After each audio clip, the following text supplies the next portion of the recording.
Have you ever felt like your brain is both your greatest gift and your worst enemy? Like you can see 10 steps ahead in a chess game nobody else is even playing, but somehow, that same ability leaves you lying awake at 3 a.m. spiraling through thoughts you can't turn off. If that sounds familiar, you're not alone. And today, we're going to talk about why being highly intelligent isn't always the smooth, golden road that movies and motivational posters make it out to be. Most people assume that a high IQ is basically a cheat code for life. Smarter means better decisions, right? Smarter means fewer problems, more success, easier relationships. But here's the thing, psychology tells a very different story. In fact, some of the most quietly painful struggles in human experience belong specifically to people with exceptional minds. Not because intelligence is a curse, but because it changes the way your brain processes everything, the world, other people, yourself. And sometimes, that processing comes at a real cost. So let's talk about it. Not in a poor genius kind of way, but in an honest, grounded, deeply human way. Because understanding why your mind works the way it does might just be the thing that finally makes you feel a little less alone. Let's start with something that almost every high IQ person knows intimately, overthinking. And I don't mean the casual, I thought about it too long, kind. I mean the full-blown, looping, recursive, can't stop the train kind of overthinking. Psychologists call it rumination, and research consistently shows that higher cognitive ability is directly linked to greater rumination. Your brain is powerful. It processes at a higher level, but it also doesn't know when to stop processing.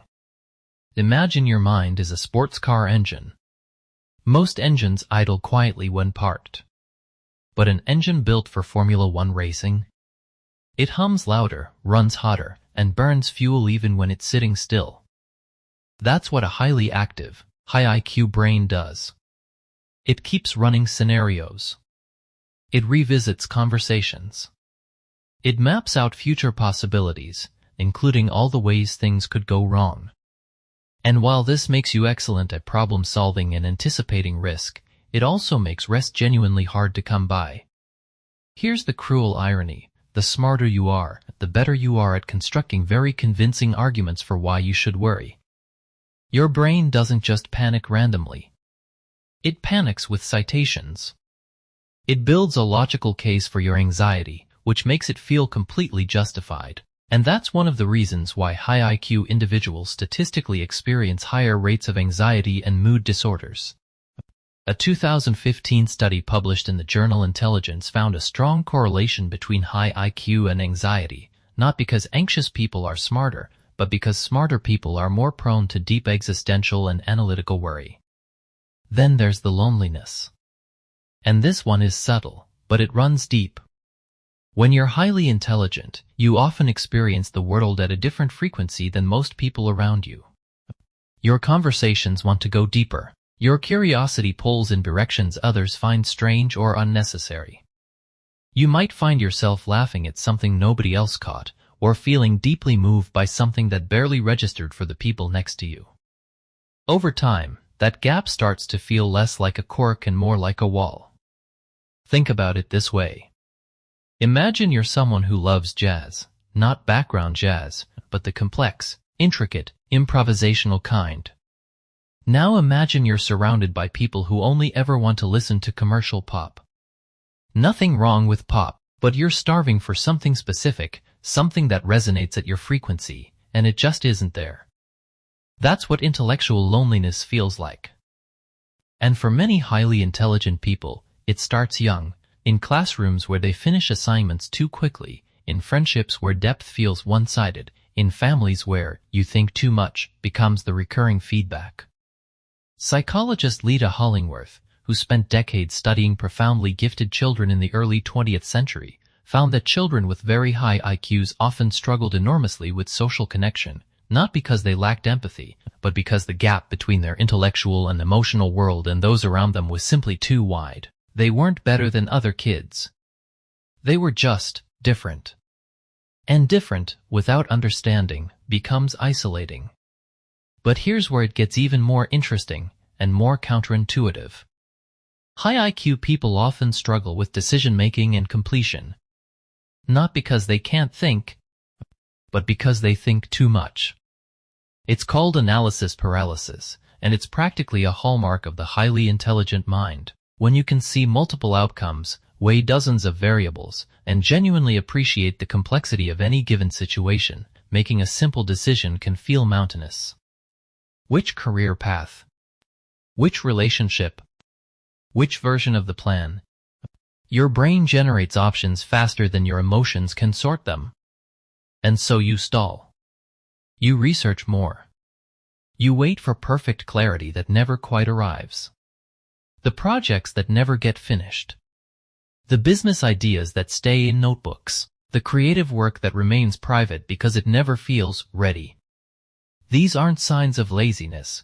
They're often signs of a mind that sees too clearly how many ways something could be better, different, or wrong. Psychologist Barry Schwartz called this the paradox of choice, the idea that more options don't make us happier or more decisive, they make us more paralyzed and less satisfied. And for someone whose brain naturally generates more options than the average person, that paradox is amplified considerably. And then there's the impostor syndrome, which, paradoxically, tends to hit highly capable people hardest. You'd think that intelligence would breed confidence. But often, it breeds the opposite. Because when you understand a subject deeply, you also understand how much you don't know. You see the edges of your knowledge. You see where your gaps are. And meanwhile, someone who barely scratched the surface presents themselves with complete confidence, because they don't know enough to know what they're missing. This is sometimes called the Dunning-Kruger effect in reverse. The more you know, the more acutely aware you are of your own ignorance. And for high IQ individuals who set extremely high internal standards, who expect a lot from themselves because they believe they're capable of a lot, falling short of those standards, even slightly, can trigger real shame. Not just disappointment. Shame. The feeling that you're a fraud. That you've somehow fooled everyone into thinking you're competent, and it's only a matter of time before they find out. This is exhausting. Deeply, quietly exhausting. And because it's internal, because on the outside, everything looks fine, nobody sees it happening. So what do we do with all of this? First, recognize it. Name it. Because one of the loneliest things about these struggles is that they're invisible. Society celebrates intelligence but rarely acknowledges its hidden costs. If you've lived with any of these experiences, the overthinking, the loneliness, the paralysis, the self-doubt, you deserve to know that these are not character flaws. They're byproducts of a mind that operates at a particular intensity, and intensity, directed well, is extraordinary. Second, understand that self-awareness is already your greatest tool. The fact that you can see these patterns in yourself means you can begin to work with them rather than against them. Therapy, particularly cognitive behavioral therapy, has shown remarkable results for high-functioning individuals dealing with rumination and anxiety. Not because it dulls the mind, but because it teaches the mind to direct its power more intentionally. And finally, and maybe most importantly, let yourself seek your frequency. Find the people, the conversations, the communities where depth is welcomed. They exist. The intellectual loneliness that many high IQ people feel is real, but it isn't permanent. And in a world more connected than ever before, finding your people has never been more possible. Your brain is not broken. It's not too much. It's a remarkable instrument that nobody gave you a manual for. And maybe that's what this is, a few pages of that manual. Written not to make you feel special or different, but to help you feel understood. If any of this resonated with you, I'd love to hear about it in the comments. What's the struggle you wish more people understood about how your mind works? Let's have that conversation, because honestly, those are the ones worth having. And if you're new here and this felt like something you needed to hear today, welcome. There's a lot more where that came from. Something you needed to hear today, welcome. There's a lot more where that came from.